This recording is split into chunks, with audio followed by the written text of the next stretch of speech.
Perfect attendance is great to have, but sometimes it just isn't possible with everything that goes on in our lives. However, there is a day every school year that it is crucial to be present in the classroom that day, and that is called Count Day. Joining us now on the show, we have Scott Long, Superintendent of Learning Services in the West Bloomfield School District, to talk all about Count Day and what to expect for both parents, teachers, and students alike. Thanks for joining us today, Scott. Larry, thanks so much for having me today. How are you? Very good. How you doing? Doing great. Thank you. So, Count Day is on the horizon. Can you tell us exactly when it is and explain the significance of it? Yes. So our count day is Thursday, October 6th. The statewide count day is actually October 5th this year, but we are actually celebrating Yom Kippur in our district. So there will not be school on the 5th. So our count day, we applied for a waiver and it's October 6th. Again, that's a huge, very important day for our district. And the reason it's so important is because all of our state aid and funding is tied to our students that are in attendance. So basically, this is a day when all public schools in Michigan tally the number of students that are attending schools, and it translates to state funding. All of it's based on that. And so we need our kids in school on that day, engaging in instruction so that we can get that state funding.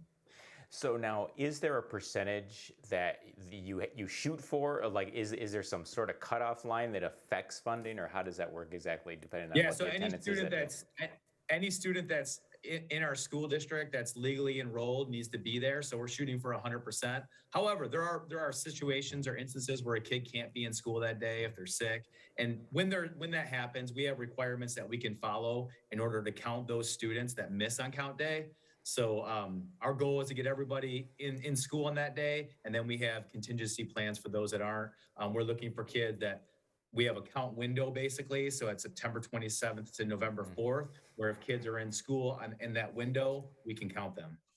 All right. Yeah, that's what I was wondering. I wondered how, as an administrator, what your thoughts are on this policy, because it seems like, like if you had great attendance for like all of November and December, and then for whatever reason, this one day, it was kind of low, how that shouldn't seem to have to affect your funding for the entire year.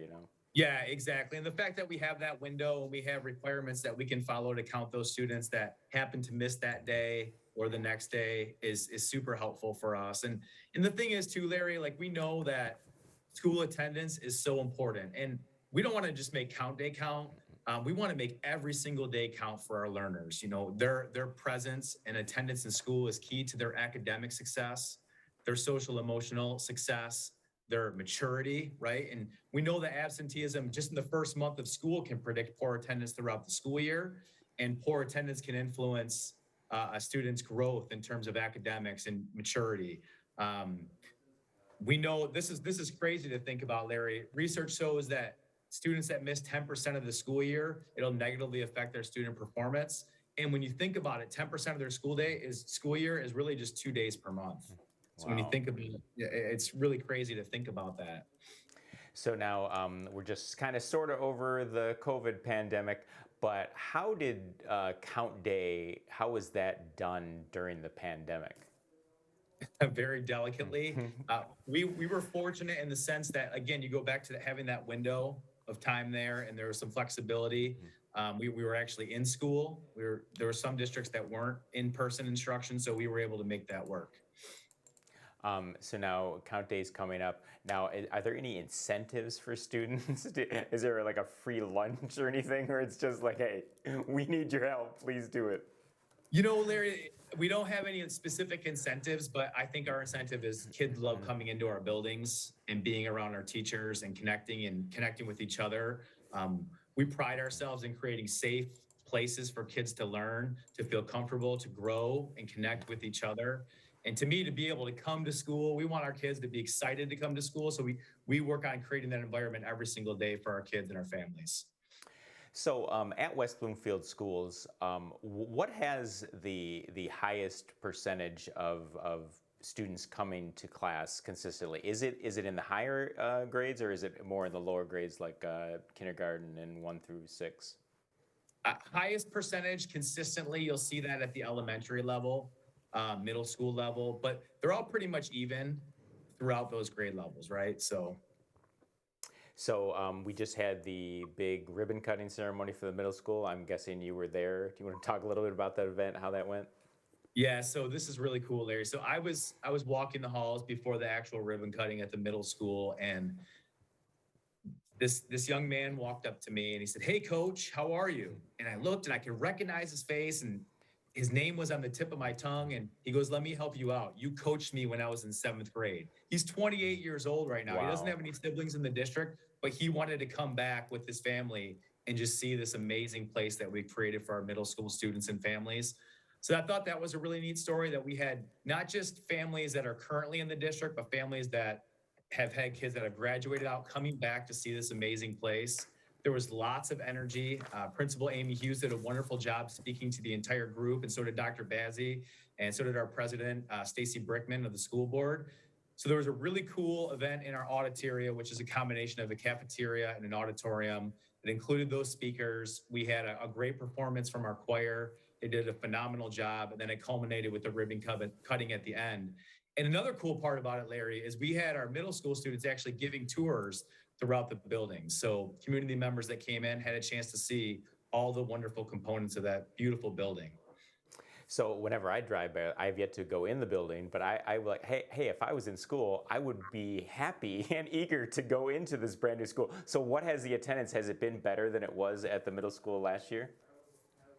You know, I don't have those exact numbers in front of me, Larry. I can tell you that kids are really excited to be in that building. I was over there last week for a while, just walking the halls and popping into classrooms, and the level of engagement and excitement is just truly amazing. I was walking the halls, going up a staircase, and they had just put up these new banners, and I was walking past a student. I said, "How could you not love being here?" And they said, "We do. It is absolutely great." And Larry, whenever you're ready, I'll give you a tour. We'll, All we'll right. walk you around and you can check it out. I will be there. Yeah, we should do a splash story on it and just do a little tour of the school. That'd be awesome. So Yeah. before we let you go, anything else going on in the school district you just want to promote real quick? Yeah, absolutely. Thanks for asking. We actually have a big day coming up on Friday. It's our homecoming football game and parade. So that's Friday. Um, for our elementary families, specifically our fifth grade families, we're going to be launching instrumental music for the first time in a long time embedded within the school day. And so up September 29th at 7 p.m., we have an informational parent Zoom for those families. If they want to find out more, they can contact their building administrators. That's for our fifth grade families. Wednesday, September 28th is a superintendent meet and greet at West Bloomfield Middle School at 7 p.m. It's a chance to have an opportunity to meet Dr. Bazzi, who is just doing a wonderful job in the district. And on Tuesday, September 27th, we have an African American parent networking meeting at the high school at 7 p.m. So lots of things happening this week. All right, and just for one more time, for the parents and students alike, remind us about Count Day. Thursday, October 6th, make it count. Everybody be in school, be ready for learning, and let's make every single day count for learning because our kids grow when we have that shared partnership and we have students in the building. Well, Scott, we want to thank you so much for joining us this morning, and best of luck on Count Day, and we will have you back, and we'll see how everything went. Thanks, Larry. I really appreciate your time, and I hope the community has a great day.